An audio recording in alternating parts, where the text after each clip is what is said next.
হয় আর আজকাল খুব বেশি হচ্ছে, আর মুসলিম দেশে এটা বেশি করার চেষ্টা করা হচ্ছে। সেই রাস্তা থেকে নিজে সতর্ক হন, নিজের স্ত্রীকে সতর্ক করেন, ছেলে মেয়েদেরকে সতর্ক করেন, নিজের পরিবারকে সতর্ক করেন, নিজের সমাজকে সতর্ক করেন, নিজের দেশবাসীকে সতর্ক করেন, মুসলিম ভাই বোনদেরকে সতর্ক করেন।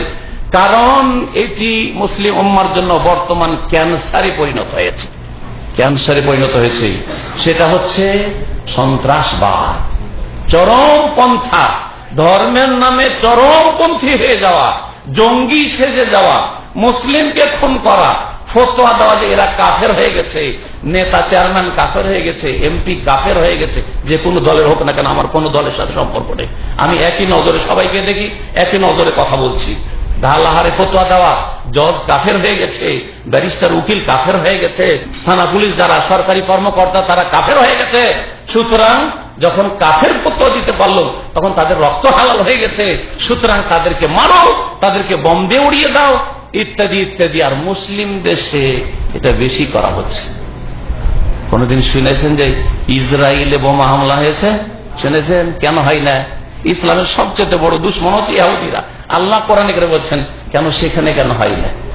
আইএস এই যে দায়েশ যারা বলছে যে আমরা ইসলামিক স্টেট কায়েম করেছি, গোমরাহ পথভ্রষ্ট খারিজি, তারা মাত্র 20-30 কিলোমিটার দূরে থাকে ইসরায়েল থেকে, সেখানে তো কোনো হামলা করে না। সৌদি আরবে বম ব্লাস্টিং করে এরা। কেন? সৌদি আরবে বেশি খারাপই আছে সেজন্য নাকি? বলেন দেখি, বুঝে আসে না? আর এরা হচ্ছে ইহুদি নাসাদের পক্ষ থেকে ইসলাম ধ্বংস করে দেওয়ার জন্য, মুসলিমদেরকে ধ্বংস করে দেওয়ার জন্য, মুসলিম দেশগুলিকে ধ্বংস করে দেওয়ার জন্য, যাতে করে কাফের ইহুদি নাসারা বলতে পারে যে মুসলিম দেশে জঙ্গিবাদ আছে, সুতরাং ধরো এই মুসলিম দেশকে, আমাদের সেনাবাহিনী দিয়ে দখল করে এই দেশকে, বা এই দেশের হামলা করো, কারণ এখানে জঙ্গি মারার নামে মুসলিমকে মারার সুযোগ সুবিধা করে দেওয়া। এরা কাফের ইহুদি নাসারা আল্লাহ দুশমনদের অস্ত্র হিসাবে কাজ করছে এই আইএসরা। আর এই ঘটনা কদিন আগে বাংলাদেশে ঘটিয়েছে, ঢাকাতে, জানেন আপনারা নিশ্চয়ই। হ্যাঁ, বাংলাদেশে। কেন বাংলাদেশে? বাংলাদেশে কেন ঘটছে? হ্যাঁ, বর্মাতে কেন ঘটে না? বুঝে আসে না? হ্যাঁ, বর্মায় আল্লাহর শত্রু বেশি না বাংলাদেশে আল্লাহর শত্রু বেশি? বলেন তো দেখি। তো বাংলাদেশে কেন ঘটানো হচ্ছে? এটা ঘটছে কেন? যদি ইসলামের খাদেমই হয় আর ইসলামের প্রতিনিধি যদি আইএস হয় আর এই জঙ্গিরা হয়, তাহলে বাংলাদেশে বেশি রোগ আছে, বেশি পাপ আছে না? অন্য দেশে থাইল্যান্ডে বেশি পাপ আছে আর বর্মাতে বেশি পাপ আছে? সমস্যাটা বুঝতে পারছি না আশা করি। সুতরাং সাবধান, নিজেরা সাবধান হয়ে যান এই জঙ্গিবাদ থেকে। যারা ধর্মের নামে জান্নাত যাওয়ার কথা বলছে কিন্তু জাহান্নামের কুকুর নবী কারীম সাল্লাল্লাহু আলাইহি ওয়াসাল্লাম বলেছেন, কেলাব ও আহলিন নার, জাহান্নামীদের কুকুর বলেছেন এই খারেজিদেরকে, যারা ইয়াকতুলুনা আহলাল ইসলাম ওয়া ইয়াদাউনা আহলাল আওসান, এরা কাফের মুশরিককে মারবে না, মুসলিমকে খুন করবে, মুসলিমকে খুন করবে। এদের থেকে সতর্ক, এদের থেকে সতর্ক। কারণ এরা ধর্মের লেবাস পরে আছে, ধর্মের পোশাক, যেমন কবর মাজার পূজা চলছে আর মিলাদ চলছে, ধর্মের পোশাক পরে ধোঁকা খেয়ে যাচ্ছেন, ঠিক তেমনি এই জঙ্গিরাও ইসলামের লেবাস করে, ইসলামের দোহাই দিয়ে এরা মানুষকে খুন করছে। অথচ মানুষকে খুন করা অপরাধ 2 নম্বরের সবচেয়ে বড় অপরাধ। সবচেয়ে বড় অপরাধ হচ্ছে শিরিক করা আল্লাহর সাথে, তারপরে 2 নম্বর অপরাধ হচ্ছে মানুষকে খুন করা। ভালো করে শুনে, সূরা ফুরকানের শেষ রুকু পড়ে নেবেন। আল্লাহ পাক বলছেন, ওয়াল্লাযীনা লা ইয়াদউনা মা আল্লাহি ইলাহান আখার, আল্লাহর বান্দা, সত্যিকার বান্দা যারা, নেক বান্দা যারা, জান্নাতি, তারা ওরা যারা আল্লাহ ছাড়া অন্যকে ডাকে না, এক আল্লাহকে ডাকে, এক আল্লাহর ইবাদতবন্দি করে, তাওহীদ কায়েম করে। ওয়ালা ইয়াকতুলুনা নাফসাল্লাতী হারামাল্লাহ, আর যাকে খুন করা আল্লাহ হারাম করেছেন তাকে খুন করে না। তাহলে বোঝা গেল শিরকের পরে সবচেয়ে বড় অপরাধ হচ্ছে মানুষকে খুন করা, মুসলিমকে খুন করা সবচেয়ে বড় অপরাধ। আর এমনকি অমুসলিমকেও খুন করা যাবে না যতক্ষণ পর্যন্ত সেই অমুসলিম আপনাকে খুন করার জন্য প্রস্তুত হয়ে না আসছে। আপনাকে যখন খুন করার জন্য আসবে তখন ডিফেন্সের জন্য, তখন ইসলামে অনুমতি আছে। কিন্তু অমুসলিম খুন করা এটাও এমন হারাম যার শাস্তি সম্পর্কে সহিহ বুখারীতে হাদিস রয়েছে, শোনেন। সুতরাং কিছু নেপালি পেয়ে গেলাম সেজন্য খুন করে দিলাম, কিছু অমুক দেশের পেয়ে গেলাম, কাফের পেয়ে গেলাম সেজন্য খুন করে দিলাম, এটা ইসলাম সমর্থন করে না, উলামায়ে কেরাম সমর্থন করে না, আর সহিহ আকীদার ভাইরাও সমর্থন করে না, কোরআন ও হাদিস কিছুই সমর্থন করে না। শুনে রাখেন ভালো করে, প্রিয় নবী মুহাম্মদ রাসূলুল্লাহ সাল্লাল্লাহু আলাইহি ওয়াসাল্লাম বলছেন, মান কাতালা মুআহাদান লাম ইয়ারাহ রায়হাতাল জান্নাহ। যেই ব্যক্তি এমন মানুষকে খুন করবে যেই অমুসলিমের সাথে আমাদের চুক্তি রয়েছে, দেশে থাকার চুক্তি হোক, দেশের নাগরিক, অমুসলিম কিন্তু মুসলিম দেশের নাগরিক, অথবা বাইরের নাগরিক কিন্তু তাদের সাথে ভিসা দিয়ে আনা হয়েছে, তাদের সাথে নিরাপত্তার চুক্তি রয়েছে, অথবা প্রতিবেশী দেশ অথবা অন্য কোন দেশ যাদের সাথে নিরাপত্তার চুক্তি রয়েছে, আমরা নিরাপদ, তোমাদের অনিষ্ট থেকে তোমরা নিরাপদ। এইরকম ব্যক্তিকে যদি কেউ খুন করে, আজকে বিশ্বে এই চুক্তি আমাদের আছে না নেই? না কোনো চুক্তি নেই? হ্যাঁ, চুক্তি আছে, আন্তর্জাতিক চুক্তি আছে। হ্যাঁ, প্রতিবেশী দেশের সাথে আপনার চুক্তি আছে, আমরা তোমাদের হামলা করবো না, তোমরা আমাদের হামলা করবে না, যখন হামলা করি তখন আপনি মারেন। কিন্তু যদি কারোর সাথে চুক্তি থাকে, সে জিম্মি হোক, মুস্তামান হোক, অথবা সেই ব্যক্তি যেই রকমেরই অমুসলিম হোক, শরীয়তের ভাষায় বলছি, কেউ যদি এইরকম অমুসলিমকে খুন করে, লাম ইয়ারাহ রায়হাতাল জান্নাহ, জান্নাত পাওয়া তো দূরের কথা, জান্নাতের সুগন্ধি পর্যন্ত পাবে না, জান্নাতের সুগন্ধি পাবে না। তাহলে কাফেরকে মেরে জান্নাতের আশা করছে, জান্নাত পাবে? জান্নাতের গন্ধ পর্যন্ত পাবে না, জান্নাতের সেন্ট পর্যন্ত পাবে না, জান্নাতের ঘ্রাণ পাবে না, জান্নাতে যাওয়া তো দূরের কথা। অথচ জান্নাতের সুগন্ধি অনেক দূর থেকে পাওয়া যায়। নবী কারীম সাল্লাল্লাহু আলাইহি ওয়াসাল্লাম বলেছেন, ওয়াইন্না রিয়া লা তুজাদু মাসিরাতে কাযা ওয়া কাযা, 40 বছরের দূরত্ব থেকে পাওয়া যাবে জান্নাতের সুগন্ধি, সেই সুগন্ধিও পাবে না। এই লোকেরা যারা জঙ্গি, যারা খনি, যারা সন্ত্রাসী, বাংলা ভাইয়ের দল, হ্যাঁ, এইরকমই যারাই যখন যে কাজ করছে, আইএসের নামে হোক, আর আল কায়দার নামে হোক, আর অন্য কোন নাম দিয়ে হোক, যারা নিরীহ ব্যক্তিকে হত্যা করছে, মুসলিম হোক অথবা অমুসলিম হোক, জান্নাতের সুগন্ধি পাবে না। এ হচ্ছে ইসলামের কথা। আল্লাহ পাক যেন বুঝার তৌফিক দান করেন। সুতরাং সব সময় নিজেকে নিরাপদ রাখবে, এমন না হয় যে নামাজ রোজা করেও জাহান্নামে যেতে হলো, কেন? কোন মানুষকে অন্যায় আপনি খুন করেছেন এই জন্য।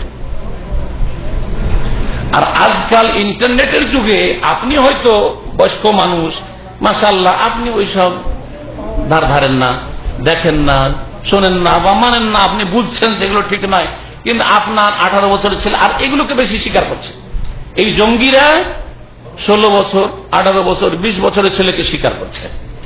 ওদের মগজে ঢুকিয়ে দিচ্ছে যে আল্লাহর দুশ্মন, আল্লাহর দুশ্মন। কার আল্লাহর দুশ্মন? খালি ইহুদি নাসারা নয়, ওই ইহুদি নাসারা আল্লাহর দুশ্মন। আরে মুনাফিকরা আল্লাহর দুশ্মন বলছে, মুনাফিক, মুনাফিককে খুন করো। হ্যাঁ, তো মুসলিম শাসকরা মুনাফিক, মুসলিম নেতারা মুনাফিক, আর মানব রচিত বিধান দিয়ে যারা দেশ পরিচালনা করে তারা মুনাফিক, ঢালাহারে মুনাফিক ফতোয়া দিয়ে খুন করার ফতোয়া দেয় এই গুমরাহ পথভ্রষ্টরা।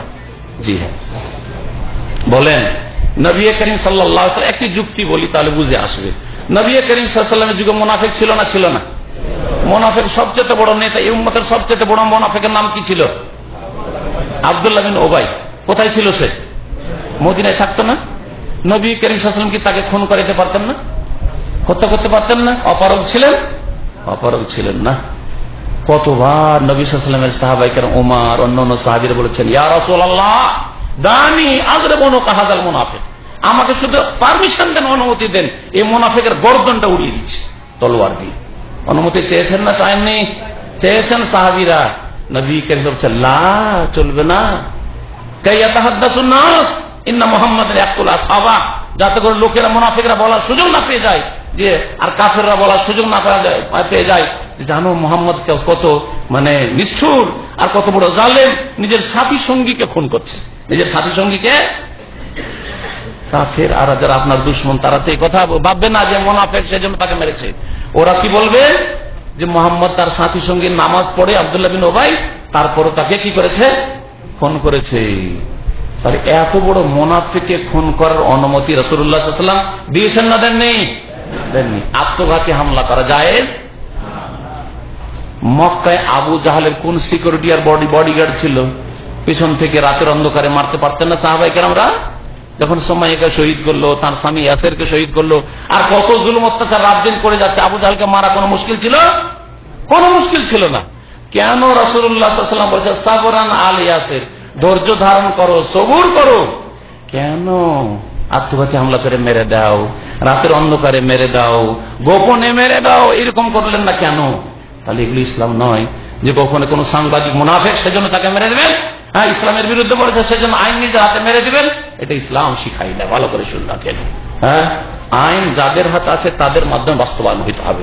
তারা যদি বাস্তবায়ন না করে, মুরতাদের শাস্তি না দেয়, মুনাফেকের শাস্তি না দেয়, চোরের যদি শাস্তি না দেয়, খুনির যদি শাস্তি না দেয়, আল্লাহর দুশ্মনের শাস্তি না দেয়, যারা আল্লাহকে গাল দিন তাদের শাস্তি না দেয়, কিয়ামতের দিন তারা আসামি হবে, নেতারা আসামি হবে।